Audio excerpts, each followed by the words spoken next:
제 순서가 그 어버이 주일에 배정된 것을 모르고 그 고통이란 주제로 말씀을 준비했습니다. 해산의 고통을 겪으시고 우리를 키우시기 위해 많은 고통을 감내하신 부모님께 감사를 드립니다. 라떼 한 잔 대접하고 시작을 하겠습니다. 1982년에 출범한 국내 프로야구 그 초창기에 허구현이라는 그 야구 해설가가 계셨습니다. 그분이 아주 해설 잘하셨는데 그래서 그 야구 감독이 됐습니다. 그랬는데 그분이 맡고 나서 그 팀이 그해 꼴찌했습니다. 지금 무슨 얘기를 드리려고 하는지 아시겠죠? 제가 한 50년 정도 된 그 설교 듣기 전문가인데 저보고 지금 설교를 하라고 그러니까 아마 유사한 일이 이제 발생하지 않을까 제가 생각을 하고 있습니다. 예, 근데 그렇기에 오히려 자신 있는 것이 오늘 제목이 고통 아니겠습니까? 근데 여러분에게 체험학습의 시간을 드릴 수 있다고 생각을 합니다. 예. 오늘 제가 여러분과 함께 나누고자 하는 말씀의 내용이 제가 항상 제 인생에서 제일 고민이 되었던 부분이기도 하고 또 아마 여러분도 많이 비슷할 거라고 생각을 합니다. 착한 사람들이, 무고한 사람들이 왜 고통을 당하는지, 그럴 때 하나님은 도대체 왜 가만히 계시는지, 또 하나님의 자녀인 제게 왜 고통을 주시는지, 그리고 제가 고통당할 때 하나님은 도대체 어디 계시는지, 이것이 항상 저에게 큰 신앙의 질문이었습니다. 즉 인간의 고통과 신의 침묵에 대해서 잠시 말씀을 나누고자 하는데요. 제가 이 주제에 대해서 확실히 답을 얻은 것은 아니고 아직 답을 찾고 있는 상태입니다. 그렇지만 현재까지 기독교인으로 살면서 제가 얻은 지식과 경험을 나누고자 합니다. 그리고 제가 하는 얘기 중에 좀 신학적으로도 위험한 얘기가 있을 수 있는데 어차피 무식하면 용감하다고 제가 저지를 거고요. 나중에 뭐 문제가 되면 목사님께서 나중에 다시 수습해 주실 거라 생각하고 자신 있게 하도록 하겠습니다. 이 시간에는 제가 그 고통과 관련된 질문에 답을 찾는 데 도움이 되었던 세 가지 이해와 그 다음에 개인적으로 고통을 이겨내는 데 도움이 되었던 세 가지 방법이 있어서 3+3, 3+3 원래 1+1인 게 좋지 않습니까? 그래서 하려고 했으나 너무 많은 것 같습니다. 그래서 아마 3+1 정도로 제가 줄이려고 하는데 그 설교를 들을 때는 어떨 때는 설교 시간이 너무 긴 것 같더니 제가 준비하다 보니까 시간이 너무 짧은 것 같아요. 그래서 사람이 간세하다는 걸 제가 정말 느꼈습니다. 자, 먼저 제가 이제 고통과 관련된 질문에 답을 찾는 데 도움이 되었던 세 가지 이해에 대해서 말씀을 드리고자 합니다. 첫 번째 이해의 대상은 바로 하나님입니다. 하나님은 전능하신 창조주이십니다. 우주를 보면 창조주이신 하나님의 위대함을 느끼지 않을 수가 없습니다. 뭐 여러 이론이 있긴 하지만 태양계가 속해 있는 우리 은하의 이웃 은하가 안드로메다 이제 은하인데 거기에 대강 8천억 개에서 1조 개의 별이 있다고 하고 이 우주에는 이러한 은하가 또 1조 개 정도가 있다고 합니다. 뭐 어떤 그 조사에 따라서 뭐 그 하나의 은하에 1000조 개의 그 별이 있다고 하기도 하고 해서 뭐 편차는 있을 수 있으나 뭐 대단한 거죠. 그런데 이처럼 광활하고 거대한 우주를 창조하시고 다스리시는 이 전능하신 하나님께서 인간들이 사는 이 세상에서 좀 이상한 행보를 하시는 것처럼 보입니다. 바로 무력하신 하나님의 모습입니다. 그러니까 무력하신 신입니다. 여기서 무력이라고 하는 것은 힘이 없다는 뜻이기도 하고 아니면 힘을 사용하지 않고 계시다는 뜻이 될 수도 있습니다. 제가 그 밴드에 올려드린 자료를 보시면 합법적으로 휴대폰을 보실 수 있는 예배 시간에 제가 그걸 드리는데 기회를 드리는데 거기 제가 온라인에서 퍼온 얘기가 있는데 제가 워낙 거기에 동의가 되기 때문에 퍼왔는데요. 제가 그걸 좀 읽어드리겠습니다. 나치 저항 운동으로 유명한 신학자인 요건 제가 사실 첨부한 건데요. 본 회포 목사가 확신했던 하나님은 세상에서 무력하지만 그 무력함을 통해서 자신의 힘을 실증하시는 하나님이었다. 본 회포는 다음과 같이 말하였다. 하나님은 세상에서 걸어나와 십자가로 향하신다. 하나님은 세상 안에서 무력하시고 약하시다. 오직 그러한 분으로서만 그분은 우리 곁에 계시고 우리를 도우신다.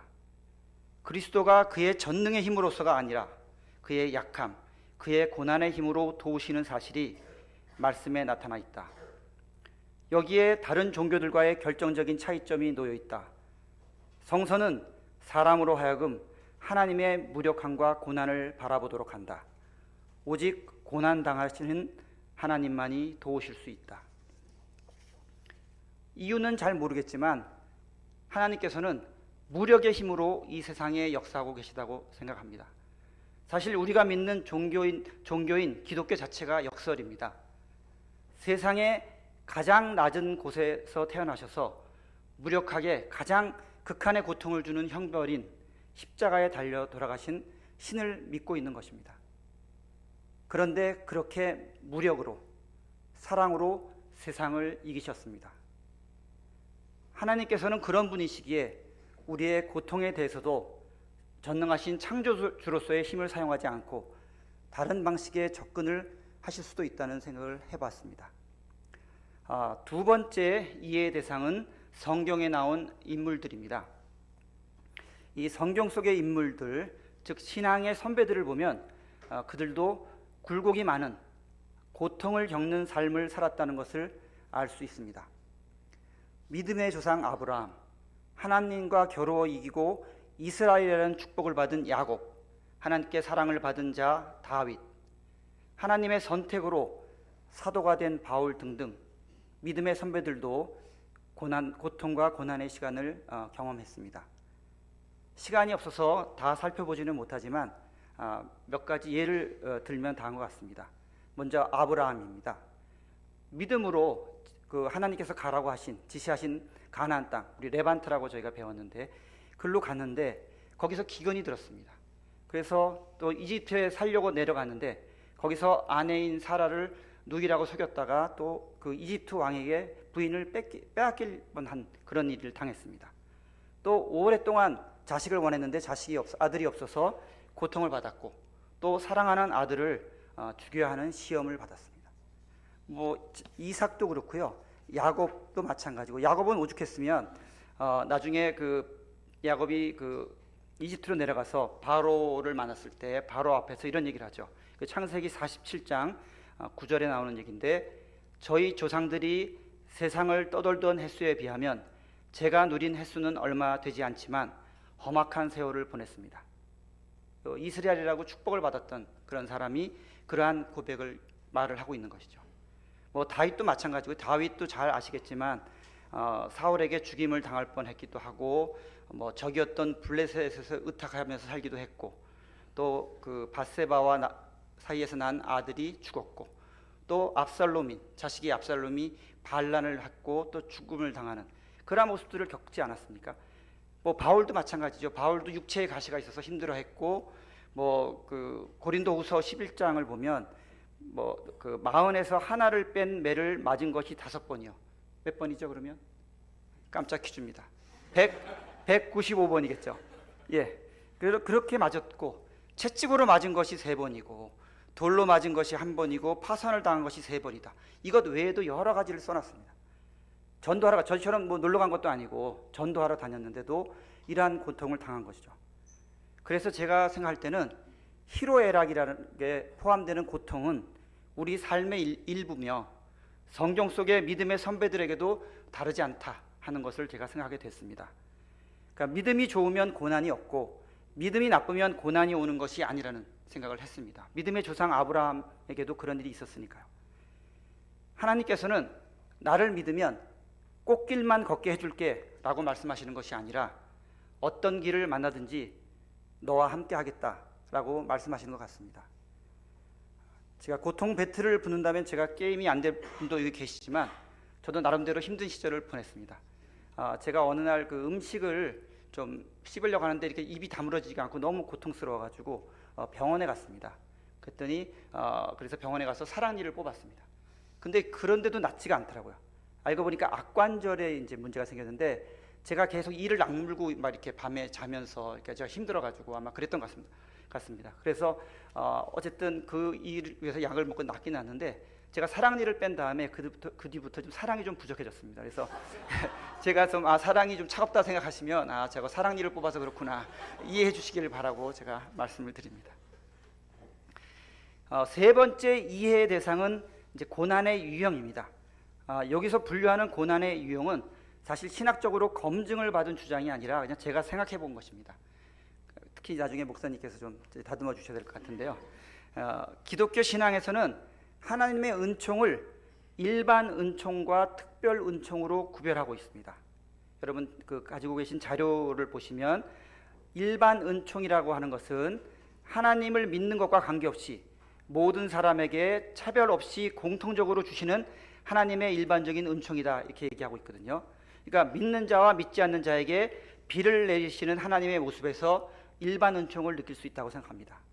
또 제가 어느 신문에서 봤는데 믿는 사람의 평균 수명이 믿지 않는 사람들의 보다 결코 더 길지 않다는 사실도 있습니다. 이런 것들이 더 어떻게 보면 일반 은총이기 때문에 그렇다는 거죠. 특별 은총은 하나님의 섭리에 의해서 선택받은 사람은 죄를 용서받고 예수 그리스도를 주로 믿는 구원의 은혜를 받는다는 것이다. 여기 계신 분들이 아마 이제 특별 은총을 받으신 분들인데요. 그렇다면 유사하게 고난도 일반 고난과 특별 고난으로 나눌 수 있다고 생각을 해봤습니다. 일반 고난은 우주의 질서, 자연의 법칙, 인체의 원리, 확률의 법칙 등에 따라서 누구에게나 찾아올 수 있는 것이라는 것이죠. 그렇기에 착한 사람도 신앙인도 암에 걸리고 교통사고를 당할 수 있다고 생각합니다. 비행기 사고에서 살아난 신앙인과 죽은 신앙인의 차이가 신앙심 때문인가 하는 것에 대한 답변도 될 수 있다고 저는 생각을 합니다.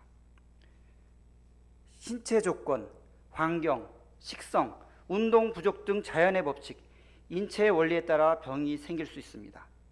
따라서 이러한 고난을 당했을 때 자책하며 죄의식으로 힘들어하지 않으셨으면 좋겠습니다. 저도 배운 게 그래서 뭔가 잘못했기 때문에 그렇다는 것을 어릴 때부터 배워와가지고요. 제가 힘들었을 때 저를 더 힘들게 한 것이 이 부분이었습니다. 내가 뭔 잘못을 했구나. 그래가지고 계속 물론 되게 회개하고 그런 건 참 좋지만 그게 너무 지나치는 것은 하나님의 뜻이 아닐 수 있다 하는 생각을 해봤습니다.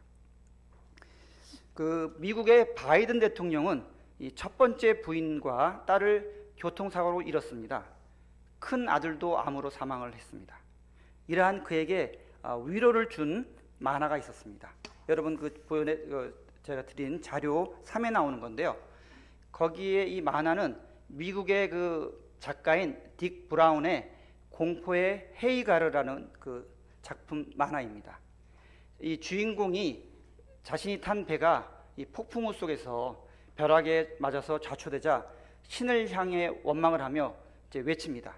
Why me? 왜 하필 저입니까? 이렇게 외치는 거죠.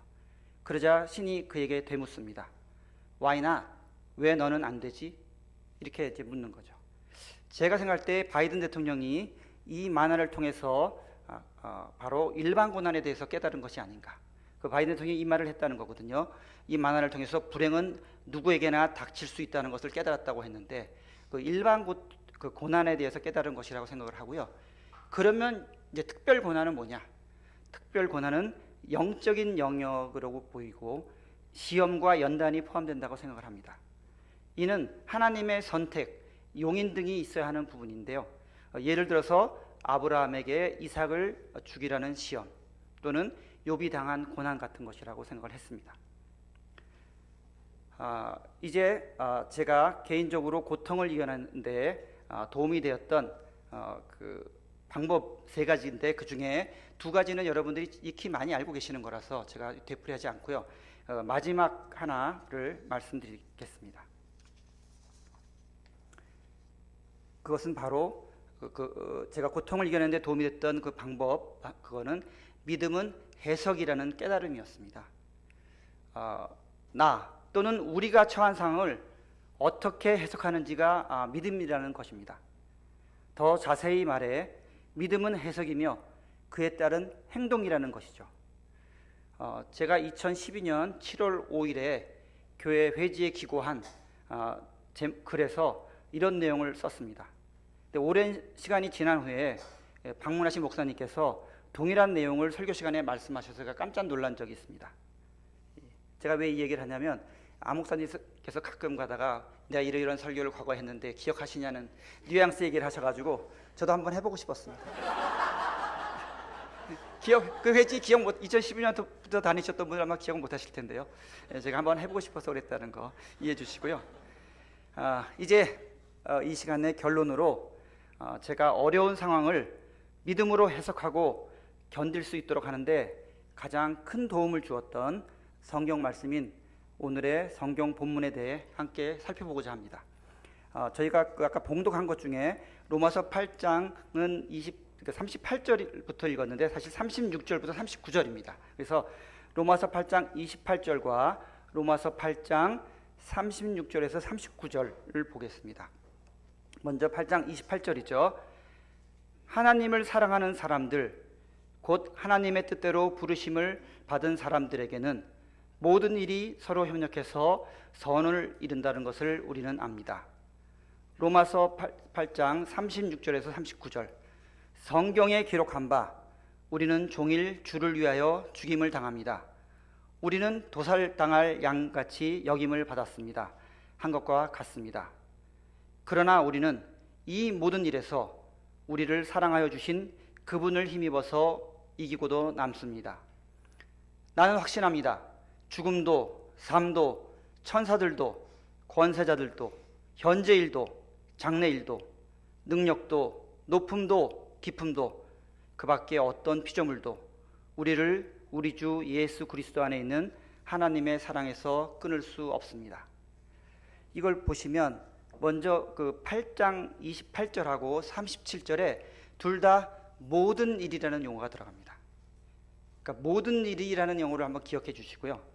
그러니까 여기에는 발생하는 모든 일에는 아까 저희가 읽었던 죽음, 권세, 현재일, 장래일, 능력, 피조물 등등이 포함된다는 점을 기억하실 필요가 있습니다. 그 38절에 나오죠. 그 피조물인 경우는 인간을 포함하기 때문에 배우자, 시부모, 직장 상사, 동료 등 다 포함된다고 생각할 수 있습니다. 저에게 고통을 주는 모든 것이죠. 예. 그래서 아니 그분들이 다 준다는 건 아니고 혹시나 이제 고통을 주는 경우가 있다면 저는 시부모가 없기 때문에 제 얘기가 아니라는 걸 다 아시고 들어주시면 좋겠습니다. 따라서 오늘 성경 말씀은 고통을 포함하여 내게 발생하는 모든 일에 대해 적용되는 말씀이라는 점에 주목해 주실 필요가 있습니다. 한편 또 로마서 8장 28절은 하나님을 사랑하는 사람들에 대한 말씀입니다. 하나님을 사랑하는 사람들 이렇게 지금 했지 않습니까? 그 다음에 37절에 보면 마지막 39절이네요. 거기서는 하나님의 사랑 얘기가 나오는데 이거는 하나님께서 사람들에게 베풀어 주시는 사랑에 대한 말씀으로 대비가 되고 있습니다. 하나는 하나님을 사랑하는 사람들에 대한 얘기고 두 번째는 하나님께서 자기 사랑하는 사람들에 대해서 어떤 행동을 취하시는지를 말씀하고 있다고 생각을 하거든요. 그래서 모든 일이라는 것과 그 다음에 이 사랑하는 사람들과 아니면 또 사랑의 하나님께서 어떻게 하시는지를 대비시키면서 들어주시면 좋겠는데요. 순서를 바꿔서 먼저 36절에서 39절의 말씀을 살펴보도록 하겠습니다. 사실 로마서 8장 36절에서 39절은 과거 우리 교회에서 예배 시간 마지막에 전 교인들이 함께 낭독하던 말씀입니다. 이 말씀은 우리를 사랑하시는 하나님 쪽에서 우리의 고통을 어떻게 바라보시는지를 알 수 있도록 해주고 있는데 우리가 할 일은 모든 일, 즉 발생하는 모든 일이 우리를 하나님의 사랑에서 끊을 수 없음을 확신하는 것이라고 생각합니다. 다음은 그 로마서 8장 28절인데요.